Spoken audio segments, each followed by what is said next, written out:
Hey guys, and welcome back to this channel. In this video I'll be showing you guys how you can basically play LA Noire. I don't know how to pronounce that word, but it's how you can play it without social club. So basically what you can do, I don't really have the game, but to play without social club, you're just going to open up the game and then you're going to open up home instead of signing in to your social club account, and you'll be able to play the game without having to sign in with your social club account. But it's actually super easy to just create a social club account, and that is how you can play LA Noire. I can't pronounce it still.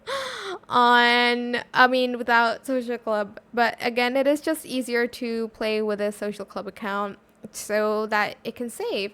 I hope it was helpful for you guys. Don't forget to like, comment, share, and also subscribe to this channel if you haven't done that already. If you have any more questions about this video, just leave it in the comment section down below. I will try my best to answer them all for you guys. And if you found this video helpful, please click the thanks button as well. That is it. Thank you so much for watching. Bye.